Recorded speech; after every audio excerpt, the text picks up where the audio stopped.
Subscribe or buy? Should we own our software outright, or are you happy to lease it for a monthly fee?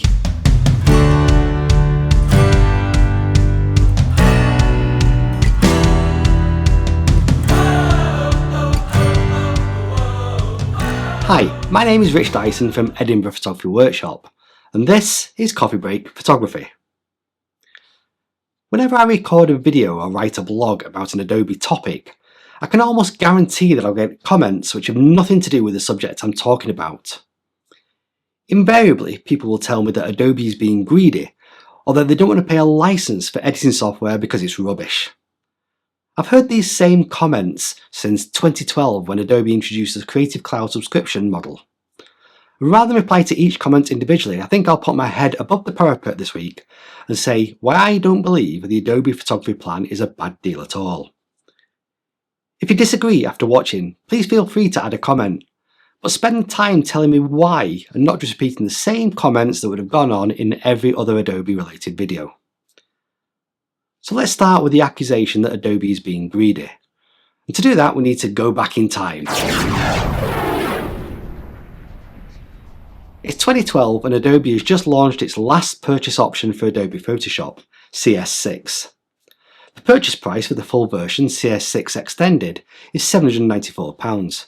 Let's be honest, how many people who weren't professional photographers saw this price and thought, I'm not paying that much? Off they went to Pirate Bay or some other highly illegal website and spent 2 or 3 days downloading a massive file with a serial number generator. You could also buy Lightroom version 4 for £99, or if you already had version 3 you could pay an upgrade fee of £60. Alternatively, off you went to Pirate Bay again and downloaded that as well. In 2012, Adobe wasn't making that much money thanks to the theft of their software, which was taking place every day. We have to be honest, if you were downloading illegal versions, we were committing theft. Who was being greedy then? So also in 2012, Adobe launched the Creative Cloud subscription model, and by 2013 they announced that the purchase option would no longer be offered. Wait a second, said everyone at this time. This is just the way that Adobe will force us to buy the software that we've been stealing for years. Well, nobody actually said that. What they tried to say instead was Adobe will get everyone to move us to the subscription model and then they'll hike the prices. They also said Adobe is stealing our pictures. Once they're in Lightroom, Adobe owns our photography. That's not true. Additionally, others said that once we pay the subscription, we'll not see any improvements to the slow and bloated software. Well, let's go back to 2024. So the cost for the Adobe photography plan in 2013 was £9.98 a month. Let's think about that for a second. Instead of paying £893 for Photoshop and Lightroom, you could get the full versions of both software for less than £10. It would take nearly 7.5 years to pay the price of the purchased software. But of course, the cost would increase over that time. No, it won't. You're still paying £9.98 a month for the plan, and I think that we're getting a bargain rather than being ripped off. If we use the ONS inflation rates, we should actually be paying £14.33 a month. I'm releasing this video just before Black Friday. There's been a deal to buy a 12-month subscription at a heavily discounted price each year. The last time it was just over £70, which is just over £6 a month. I can't guarantee that the same deal will be offered this year, but if it is, and the subscription model convinces you, then now is a great time to save money. You can see the deal here if it's on offer. I have an affiliate deal with Amazon, so I might get a few extra pennies from them if you take this offer up, but trust me, it's not enough for me to recommend a product that I don't believe in. So while I think Adobe hasn't shown greed in its pricing structure, I have to admit that it has had a massively positive effect on the company's profitability. In 2013, Adobe made around $290 million annually. The latest info shows it's increased its profits to $5.36 billion annually. And as you can see, the stock price in the Nasdaq was pretty flat and not too impressive from 1988 until 2013. Once the subscription model kicks in, the stock price increases hugely. Adobe is now one of the largest software companies in the world and has considerable resources to update and maintain the software as a result. In all honesty though, Adobe's stock price has only increased in line with other high-performing companies such as Amazon. So, Have all these profits resulted in improvements in the software? I think it's hard not to argue that the last few years have seen some impressive additions to the functionality across its product range. Between 2007 and 2012, the improvements to Lightroom from version 1 to version 4 weren't that impressive.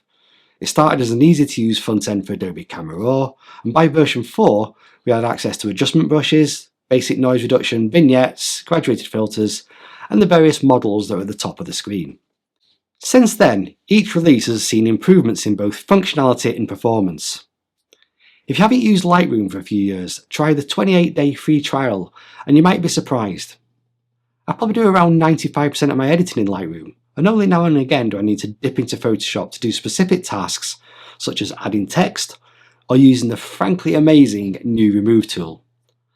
I'll add a link below to see how impressive this functionality is. Hopefully I've had an alternative view to Adobe so far, but I know I'll be challenged that some people want to own the software rather than lease it.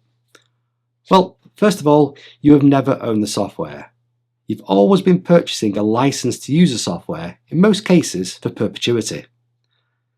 The only problem with this is that the perpetual license doesn't guarantee maintaining the software forever. If the operating systems or hardware improvements break the software, then you don't have any comeback and are left without access to anything to edit your photos. You still can buy Photoshop CS6 on eBay if you really want to, but it more than likely won't work. While CS6 was a 64-bit application, the installer was a 32-bit one that can't run on most PCs and Macs being used today. If you have a 12-year-old machine, you might be lucky, but you'll also be waiting half a day for today's 50MB photos to be processed on a machine that old. However, there are alternatives to Adobe that still offer a perpetual license. That's true, and many of them are impressive. But are you really getting the deal you think you're getting? So one of the products I'm frequently quoted is Affinity Photo 2. You can buy the perpetual license for the photo editing suite for £67.99.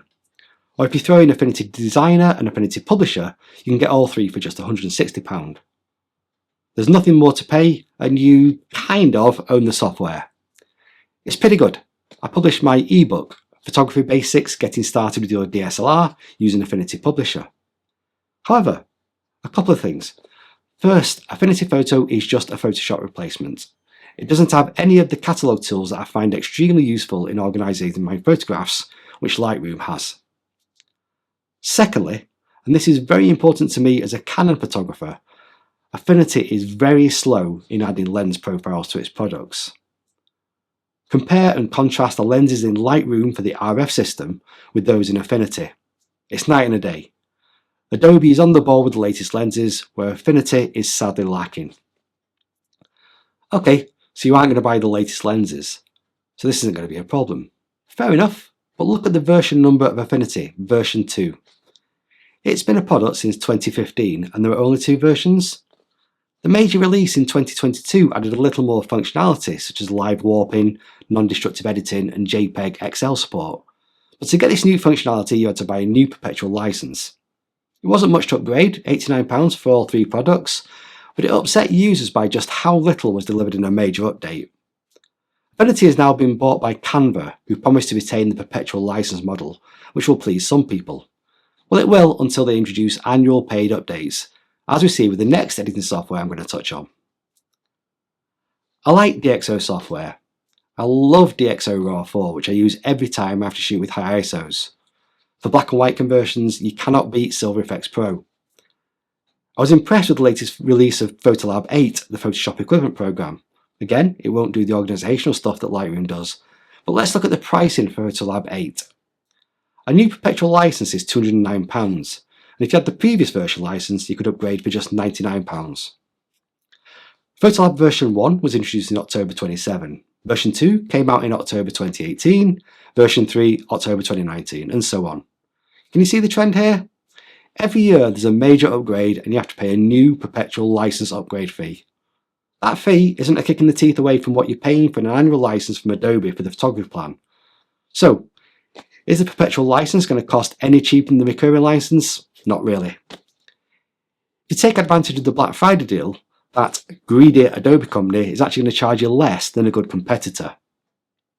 Now, I know that you don't have to upgrade to the latest software version. That's true, but if you're a professional photographer or even a serious amateur, you'll probably want to upgrade due to the time savings we get from the latest functionality. As a working photographer, I would rather be with my camera taking photos than sitting in front of a computer editing them, wouldn't you? Another competitor Adobe is Capture One.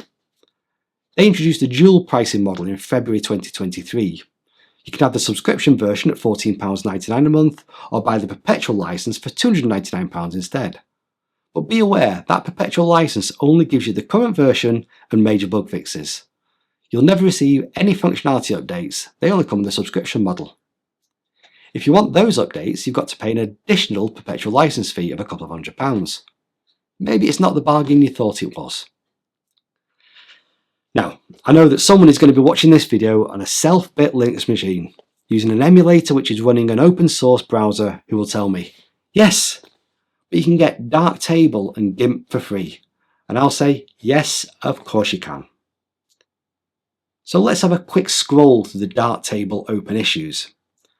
I think it's pretty clear that the software is a long way from being stable.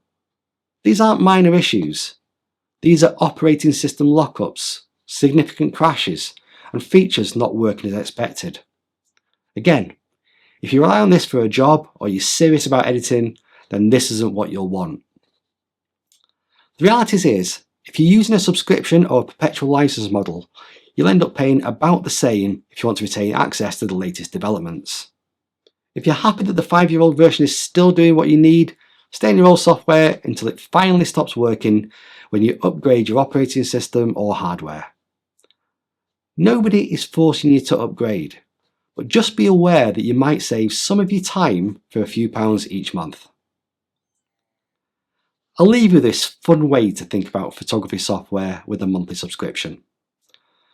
The subscription model is better for your health.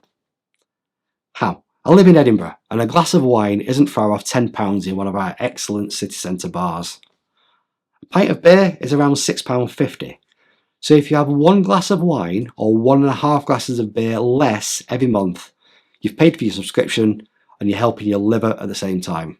You can thank me later. Well, if you've enjoyed this video, it'd be great if you could like it and share it by clicking on the thumbs up button below the video. That way, a few more people will get to see it. You can also subscribe to the channel by clicking on this button here. I send out a monthly newsletter to my subscribers with news about photography, as well as exclusive offers. Scan this QR code to sign up. My name is Rich Dyson from Edinburgh Photography Workshop, and this has been Coffee Break Photography. See you next time!